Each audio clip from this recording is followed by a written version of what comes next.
connection, get it out, John, cut off as a result of something somebody else has done. There's a huge risk area there. Nobody in the room, in this room, supports stealing. We all respect other people's property. But there's an argument as to what is stealing and what is sharing, because we're encouraged to share online, and that's why I'm talking to this group. There are websites where you can share items, Last.fm, Spotify, Groove Shark, which are actually legal sharing websites. And, down Sally, the growth in social media over the last few years is something which has been encouraged because it enables people to interact in ways they couldn't previously. Again, that is what the Amplified Leicester group has been all about from the very outset. How people can use the new connectivity to actually create something that wasn't there before. There is a huge fear that with this new legislation coming into force, that a lot of the creativity that's gone into the social media area will be dampened down. There's a so-called fear of a chilling effect, that people will say, I daren't do that, I might get prosecuted, I might suddenly find my internet connection is cut off. So there's a fear that one of the things the UK is good at, the creative industries may find themselves shooting themselves in their foot here, because people will stop doing things in all of or a number of these sites. So people will actually start to say, well, can I go there? Is it legal? And there is a possibility that there could be a chilling effect, as I say. Next slide. This is something I think everyone in the Amplified Leicester group has seen previously. It's quite a well-known chart showing how social media tends to link in. We don't yet know the impact in a number of these areas of the new legislation. Sally. Definition of social media, you can all read that. Let's move on a little way.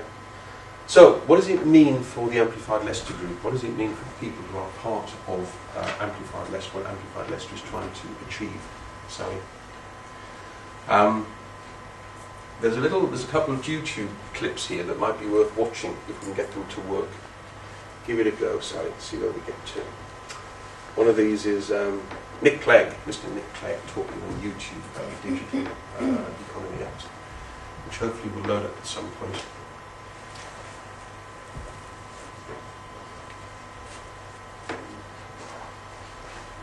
John, do you think that there's going to be a change of views with the current government on all this?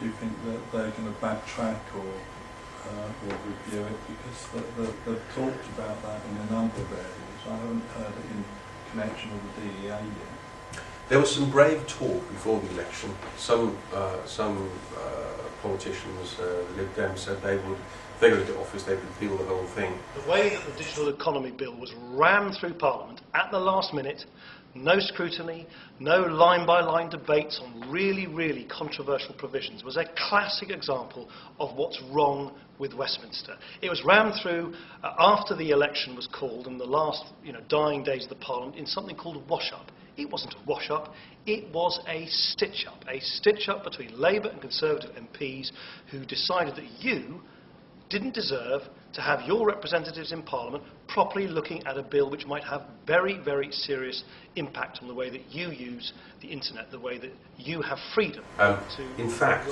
to answer your question, I think the new government now says they're not repealing it at all, so they've changed their mind on that all of a sudden, so it is going to stay in force, which is a bit of an about turn. Next slide, Sally. Okay, this is, as we've had before, this is the Talk survey that was done. One of the problems is, or the benefits of the internet is that it keeps on changing all the time. And there are strong arguments that this piece of legislation will very quickly become out of date. Because once one method of copying is blocked, people find another. We all remember Napster, which was the first sort of illegal download site. That was closed down. We now have peer-to-peer. There will be other methods of doing that. The next slide I found is quite interesting. Do we have any chemists in the room? Anyone who studied chemistry? You may remember the periodic table from your school days, how the elements are classified. This was drawn up about 3 years ago. I've got the date down here. It's June 2007. some guy had a go at doing a periodic table of the internet, how different websites classified as news, social networking, they put them into columns. You can tell it was done at least 3 years ago. Of course, Yahoo was up there as the #1 search engine. And Google, poor old Google, was only #2. I think it was relatively reversed now. If you were to map the internet now, 3 years later, using the same methodology, you probably find the structure is totally different. I tell you this to indicate how quickly this area changes. So there's a risk that this piece of legislation, which is, some would argue, a sledgehammer to crack a nut, is itself going to be out of date very, very quickly. This thing will reconfigure itself. So there already are alternatives available. Again, without going into the technicalities of it, you can use a proxy website under which your IP address is protected, and you apparently access the internet by an address in Albania or somewhere totally remote. We just says Digital Economy Act, forget it, we're in Albania. The consequences, though, can be quite severe, as I've said. Just to rub that point in, increasingly screens like this may flash up.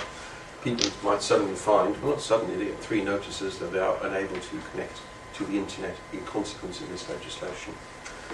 So, there we are. I've given you a quick sort of walk through it. If you wanted, I actually read this all out to you clause by clause, but I guarantee you'll all fall asleep fairly quickly. In summary, the law has been changed without a lot of discussion taking place. It's proposing measures which could have serious implications for many internet users. People might find themselves caught up in the mesh of this unknowingly. As I say, if a family member or within an organisation, an employee or somebody else has abused the facility, or even if someone has hacked into their Wi-Fi. And there are some very smart people about who know an awful lot about hacking into many things. So this is coming your way, folks. It's here now. Consultation period is out there on the code. If you have any thoughts on this and any objections, then you need to start making those known, I think. I kept it brief. Do you have any questions? Yeah. Surely, not parts of the actual sort of penalties for this are unenforceable, and somebody will challenge them legally very quickly. Cutting one person off to someone else who borrowed their internet connection, that can't be right. It sounds very horrific, doesn't it? But that is what is contemplated. Yeah. Well, that will get that will never come to be. That will get challenged. It will be challenged. Yeah. As the lawyers say, this is going to be interesting. Lawyers make some money out of it. Lawyers love to look interesting. Yeah. Surely, in those cases, what will be demonstrated very quickly is that the abuse that they're trying to prevent won't be prevented. In other words, you shut down legitimate users and the person who abused them just goes off to the next Wi-Fi network and does it. So it should be measurable that it made no dent whatsoever in the illegal file sharing. And what would be the process for modifying the bill? I don't actually know how, it's now law. It's now law, yeah, it's become an act. Yeah. I mean, a bill is a piece of draft legislation. It becomes an act when Parliament gives it the stamp and says it's now law. So what is the process to change that? It is being phased in. If we go back to that timetable we had before, the little chart, there's a consultation period on this code, and it'll actually come into force within a few months. So it's starting, it's rolling out. There's a detailed timetable within the Ofcom website, and quite often legislation comes in, it becomes law, but it's phased in. But so that means that there's still an opportunity to affect how it's implemented? Absolutely. There's an opportunity to comment to Ofcom or comment through your MP. MPs exist to change the law, that's what these guys are there for. If you think it is an unfair piece of legislation, given the arguments you've just raised there, then certainly object. Ofcom won't listen to objections about the legislation itself. They will listen to objections as to how the code is written and how it will be enforced. They are there as their duty is to write a code about how they will comply with their obligations. If you want to say